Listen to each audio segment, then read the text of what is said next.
En las profundidades heladas de un lago escocés, cientos de personas aseguran haber visto algo que la ciencia no puede explicar. Durante casi 100 años, Nessie ha sido el misterio más fotografiado y menos probado del mundo.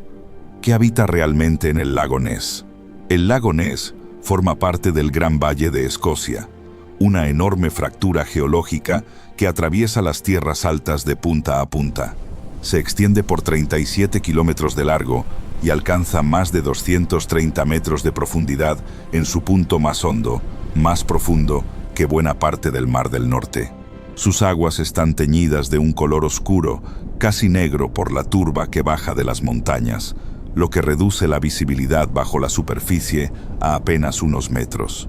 Si algo quisiera permanecer oculto en algún lugar del planeta, sería difícil encontrar un escondite mejor. La primera mención de una criatura en estas aguas se remonta al año 565 después de Cristo.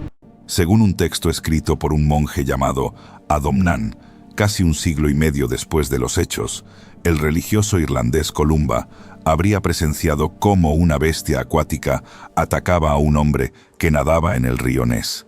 Según el relato, Columba ordenó a la criatura que se retirara y ésta obedeció, desapareciendo de nuevo bajo el agua. Durante más de 1000 años, esa historia quedó como una simple leyenda local, contada junto al fuego en las tierras altas, hasta 1933. Ese año ocurrió algo que, sin que nadie lo relacionara en su momento, cambiaría todo. Se terminó de construir una carretera nueva a lo largo de la orilla norte del lago, abriendo por primera vez una vista despejada del agua para cientos de conductores y turistas que antes nunca se habían asomado a esa zona. En cuestión de meses, los reportes de avistamientos se multiplicaron. En julio de ese año, una pareja llamada Aldi y John Mackay aseguró haber visto una enorme criatura agitando el agua mientras conducían junto al lago. La noticia se publicó en un periódico local, bajo el título de Monstruo, y la palabra quedó grabada para siempre. Meses después, un hombre llamado George Spicer afirmó haber visto una criatura enorme cruzando la carretera frente a su auto, camino al lago, y un trabajador local, Hugh Gray, tomó lo que se considera la primera fotografía del supuesto monstruo, una imagen borrosa y muy discutida hasta el día de hoy. En 1934 apareció la imagen que definiría al monstruo para siempre. Una fotografía en blanco y negro, mostrando un cuello largo y una cabeza pequeña emergiendo del agua, atribuida a un respetado cirujano londinense. Se conoció como la foto del cirujano y circuló por el planeta entero como la prueba definitiva. Lo que casi nadie supo durante décadas fue el motivo real detrás de la foto.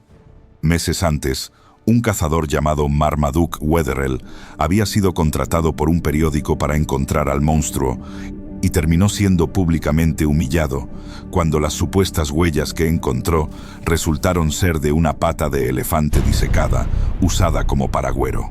Buscando vengarse del ridículo, Wetherell organizó el montaje junto a su hijastro.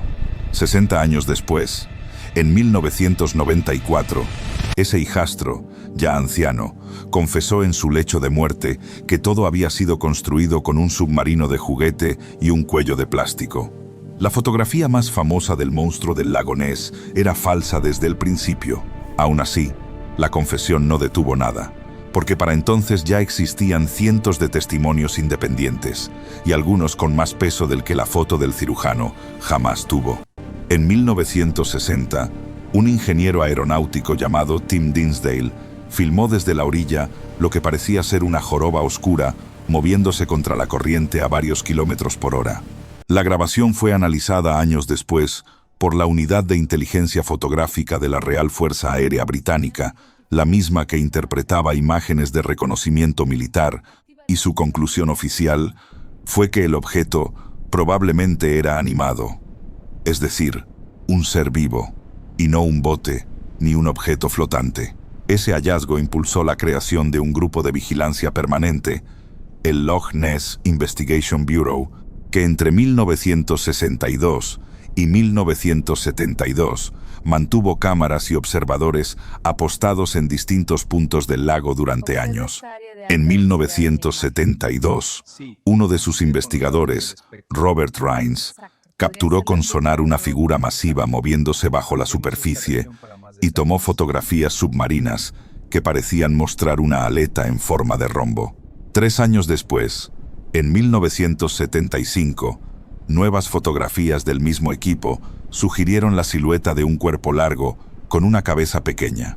Durante años, estas imágenes fueron citadas como la evidencia científica más sólida a favor de la existencia de la criatura, hasta que análisis posteriores, con mejor tecnología de mejora de imagen, señalaron que probablemente se trataba de troncos hundidos y sedimento revuelto por las corrientes del fondo. En 1987 se organizó la búsqueda más ambiciosa hasta ese momento.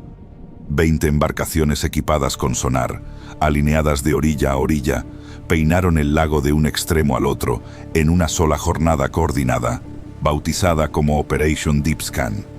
Los equipos detectaron 3 contactos de sonar de gran tamaño a profundidades, donde según los mapas del lago no debería haber nada. La prensa de la época los apodó en broma los amigos de Nessie, pero ninguno de esos contactos pudo confirmarse jamás como un ser vivo. En 2003, un equipo de investigadores respaldado por la BBC llevó el escaneo a otro nivel.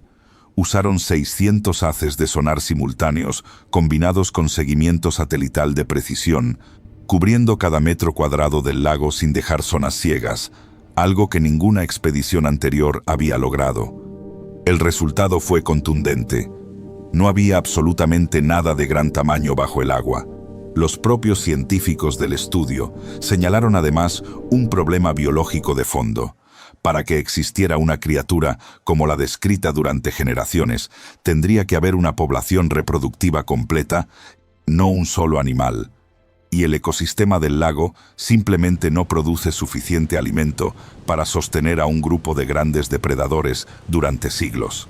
Para muchos, ese estudio debió haber cerrado el caso definitivamente. Pero en 2019 llegó el giro más interesante de toda la historia. Un equipo de la Universidad de Otago, en Nueva Zelanda, liderado por el genetista Neil Genmel, tomó cientos de muestras de agua en distintos puntos y profundidades del lago para analizar el ADN ambiental, los rastros genéticos microscópicos que cualquier ser vivo deja simplemente al existir y nadar en un cuerpo de agua. El análisis identificó rastros de más de 3.000 especies distintas. No encontraron ADN de reptil, ni de tiburón, ni de ningún animal prehistórico conocido. Lo que sí encontraron fue una cantidad sorprendentemente alta de ADN de anguila europea, mucho mayor de lo esperado para una especie común. Eso llevó a algunos investigadores a plantear una hipótesis alternativa. ¿Y si lo que generaciones de testigos vieron durante casi un siglo no fue un monstruo prehistórico, sino anguilas de un tamaño inusualmente grande? El problema es que, pese a décadas de redes y estudios pesqueros en el lago, jamás se ha capturado una sola anguila gigante que respalde esa teoría con un ejemplar físico. Hoy, el mito del lago Ness mueve más de 40 millones de libras al año en turismo para esa región de Escocia, entre cruceros por el lago, museos dedicados al monstruo y visitantes que llegan de todo el mundo con la esperanza de ver, aunque sea por un segundo, algo agitando el agua a lo lejos. Casi 100 años de avistamientos, fotografías, expediciones con la tecnología más avanzada de cada época y ninguna prueba definitiva de que exista, ni ninguna prueba definitiva de que no exista. El lago Ness sigue guardando sus secretos en la oscuridad de sus aguas profundas. ¿Es solo una leyenda alimentada por la imaginación colectiva, un puñado de fotografías falsas y muchas ganas de creer? ¿O hay algo ahí abajo que la ciencia, con toda su tecnología, todavía no ha logrado explicar del todo? Cuéntanos en los comentarios, ¿qué crees que esconde el lago Ness?